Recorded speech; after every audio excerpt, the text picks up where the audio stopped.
Bapak Ibu saudara-saudari yang dikasihi dan diberkati dalam Tuhan kita Yesus Kristus, Shalom, salam sejahtera bagi kita semua.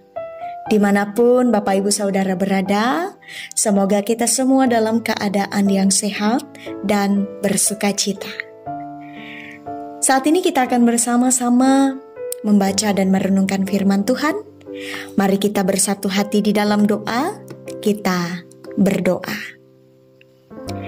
Ya Allah, firman yang hidup, saat ini kami ingin membaca dan merenungkan sabda-Mu yang penuh kuasa. Biarlah Roh-Mu yang kudus menuntun setiap kami, supaya dapat mengerti akan firman dan mampu menerapkannya dalam kehidupan kami masing-masing. Di dalam nama Tuhan Yesus Kristus kami berdoa. Amin.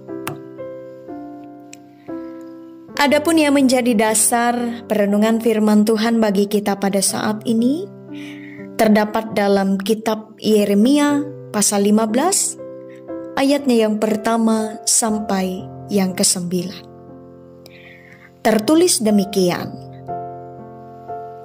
Tuhan berfirman kepadaku, sekalipun Musa dan Samuel berdiri di hadapanku, hatiku tidak akan berbalik kepada bangsa ini. Usirlah mereka dari hadapanku, biarlah mereka pergi.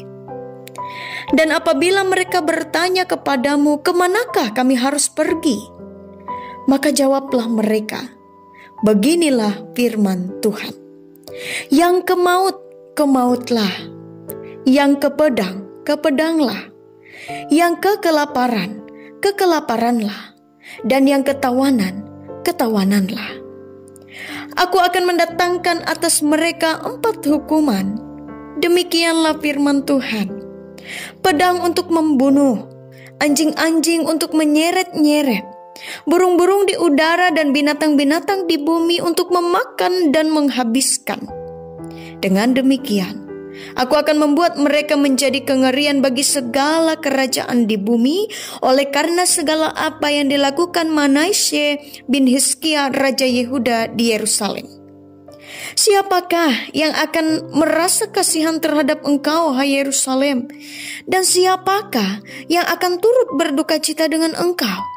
Siapakah yang akan singgah untuk menanyakan perihal kesehatanmu? Engkau sendiri telah menolak aku. Demikianlah firman Tuhan, telah pergi meninggalkan aku. Maka aku mengacungkan tanganku dan membinasakan engkau. Aku sudah jemu untuk merasa sesal. Aku menampi mereka dengan tampi di kota-kota negeri. Aku membuat umatku kehilangan anak dan membinasakan mereka, karena mereka tidak berbalik dari tingkah langkah mereka. Janda-janda di antara mereka kubuat lebih besar jumlahnya daripada pasir laut. Aku mendatangkan ke atas ibu dan teruna suatu pembinasa pada tengah hari. Dengan tiba-tiba aku menurunkan ke atas mereka kegelisahan dan kekejutan.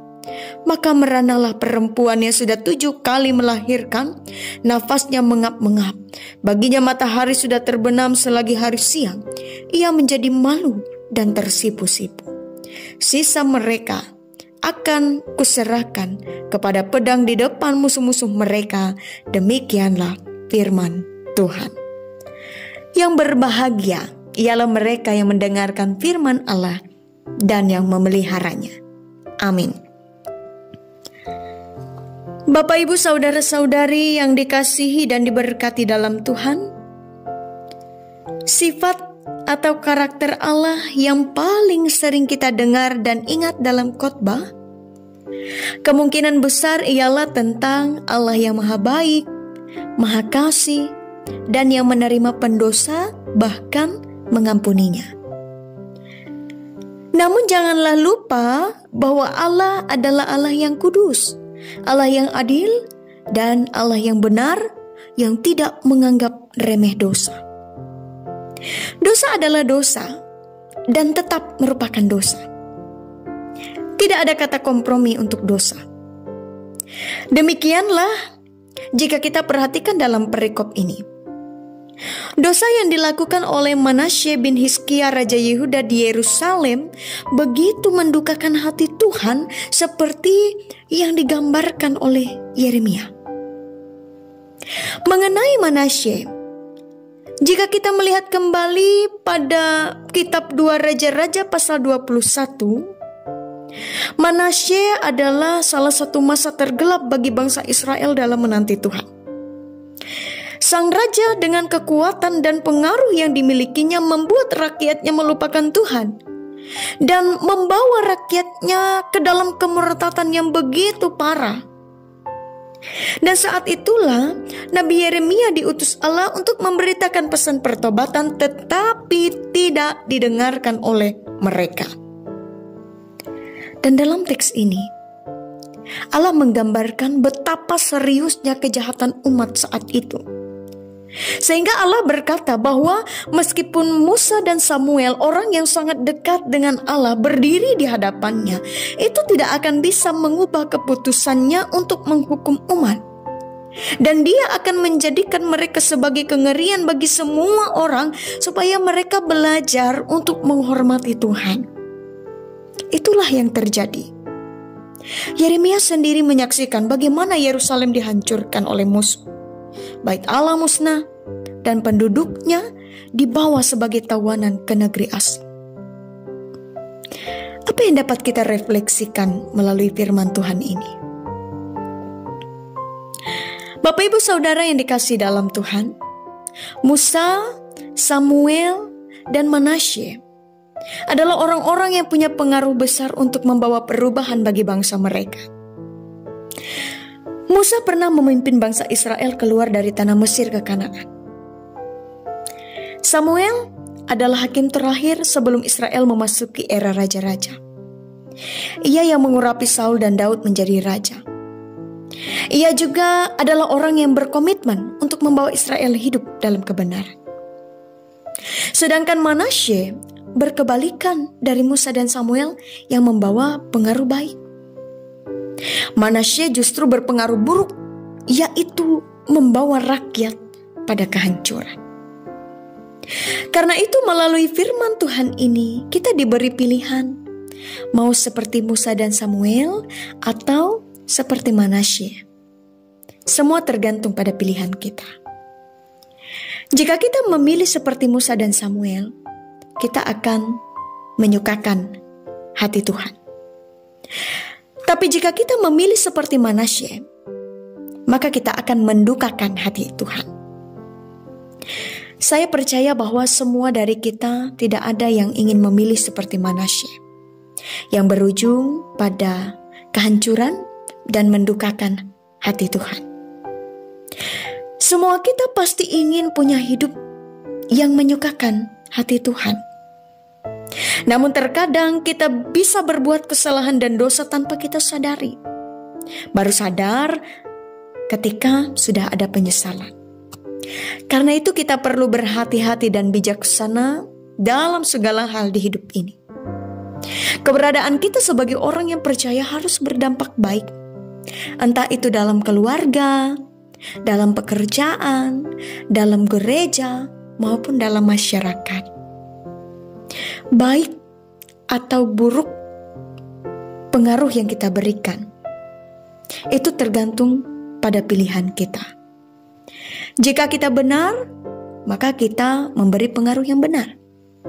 Tapi jika kita tidak benar, maka kita juga memberikan pengaruh yang tidak benar dan tidak ada manfaat. Nah, untuk menentukan pengaruh yang kita berikan, terletak pada apa yang kita pilih. Apakah kita mau memilih menjadi orang yang benar atau orang yang tidak benar? Orang yang benar punya berkat, karena orang yang benar diberkati oleh sumber berkat, yaitu Allah itu sendiri.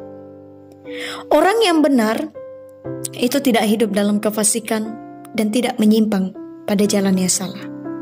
Karena itu melalui firman Tuhan ini, mari supaya kita tidak kompromi dengan dosa, melainkan menjadi pribadi yang rendah hati, yang mau hidup mengikuti kehendak Allah, taat pada firman-Nya, dan membuka hati untuk mau dibentuk seturut kehendak-Nya.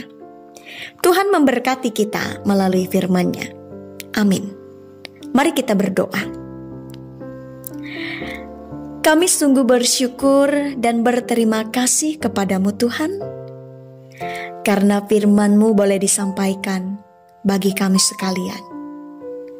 Tolong kami untuk boleh menjadi pribadi yang membuka hati untuk mau dibentuk seturut kehendak Tuhan. Kami bukan hanya sekedar mendengar firman-Mu, tapi kami dapat menerapkannya dalam hidup kami masing-masing. Bersama dengan ini kami pun menyerahkan seluruh kehidupan kami. Dalam setiap pekerjaan, aktivitas, tanggung jawab, bahkan pelayanan kami di sepanjang hari ini. Biarlah dalam semuanya itu kami dapat melakukan yang terbaik, dan apa yang kami lakukan senantiasa menyenangkan hati Tuhan. Pakailah hidup setiap kami untuk boleh menjadi berkat. Di dalam nama Tuhan Yesus Kristus, kami berdoa dan mengucap syukur. Amin.